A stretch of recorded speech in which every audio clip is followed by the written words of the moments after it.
segment of Manifest with SI Power. A winner never quits, and a quitter never wins, or a quitter never wins, and a winner never quits. All right. I don't want anybody out there to be like the guy in Acres of Diamonds, right? He was right there and had put in all that work, and then he quit. So let's talk about it. The scriptures talk about being double-minded, and then in Matthew it talks about serving two masters. So you can't serve your little self or your old self now that you've been awakened and you know about your I am awareness, your big self, your higher self.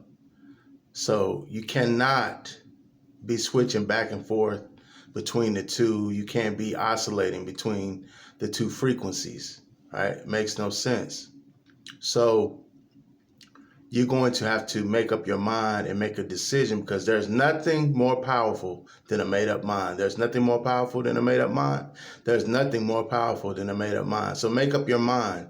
Are you going to serve your old self, or are you going to serve your new self? Your old self is the one that's kept you in the limited stories, the limited beliefs, and the limited perceptions of separation, fear, and lack.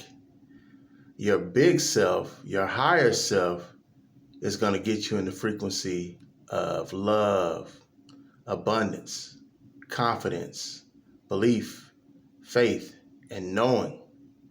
So, because when you know who you are, you know what you do, your I am awareness will guide you and lead you as you just direct your thoughts, direct your emotions and your perceptions on your desire, right? You're not going to be able to be double-minded. You know what I mean? You're mingling the seed. I got it, I got it, I got it. And then somebody asks you, you get your new car yet? And it triggers you because you don't have it yet on the outside. What matters is if you have it on the inside, right? You shouldn't be letting anything trigger you, right? The 3D reality is old news, right? It's trying to catch up. So you got to stay focused on your inner world. You got to stay focused on your internal world. You got to stay focused on the inner game, right? You're in a simulation being orchestrated by your imagination. You're in a simulation being orchestrated by your imagination. You're in a simulation being orchestrated by your imagination. You are the only person that can control, right? We're sending and receiving stations. So there are thoughts coming in. But what I'm saying is you are the only person that can control what you become entangled with, what you become preoccupied with, and then the patterns in your subconscious, releasing those that don't serve you, and then your just regular thoughts. You can deliberately and intentionally choose to focus on a specific thought that moves you towards your desire, towards your vision, towards your dreams. Like, you don't have escape out. Like, you can't blame anybody because nobody can incarnate inside of you and think for you. It's all you. You know, whether you choose to think on autopilot, automation, automatic, doesn't matter. It's still you, right? You're all that there is. You don't understand your power and you haven't been fully awakened to it. That's why you're letting it control you rather than you being the manager or the leader and you directing it. All right. So you can't be double-minded, mingling the seed. I got it, I got it, I got it. Damn, where is it at? Then you're looking for it. Then you're looking for outside validation. You're looking for outside approval. You're looking for somebody to give you a permission slip to have what you desire. That don't make sense. So you got to make a decision, right? You can't serve two masters. Are you your old self or are you your new self? Right? Regardless of if you're your old self or if you are your new self, you are doing the same thing. But most of us give in to the negative side because creation is finished, right? Everything is already created. Whatever you desire, there's multiple people that are already experiencing it.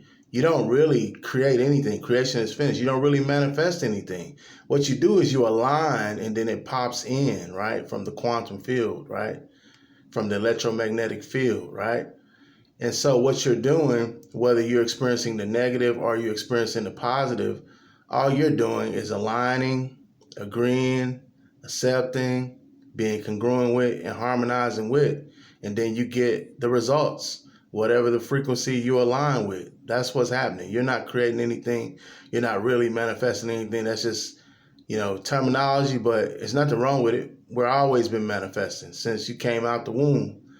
But the question is it what you want or is it what you do not want, right? Is it what you prefer or is it what you don't prefer? So you cannot be double-minded. You can't be mingling the seed, planting the seed, digging the seed up, planting the seed, digging the seed up, planting the seed, digging the seed up. I got it, I got it, I got it. I don't got it. Where is it at?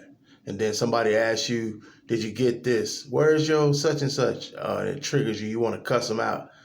That's mingling the seed. That's being double-minded. That's trying to serve two masters. You can't serve your old self and your new self. Paul said, I die daily. So your old self got to be sacrificed for you to fully emerge and immerse and occupy and embody your new self. That's what it is. When you think in alignment with your desire, when you express the emotions, you know what I mean? Go out in nature and walk and relax. I go back and watch the video. I told you can't manifest from hell. You have to manifest from heaven. Just go watch the video about John 3:27. You will not be able to be double-minded and serve two masters. You won't be able to be successful. Just can't do it. Won't happen. Peace.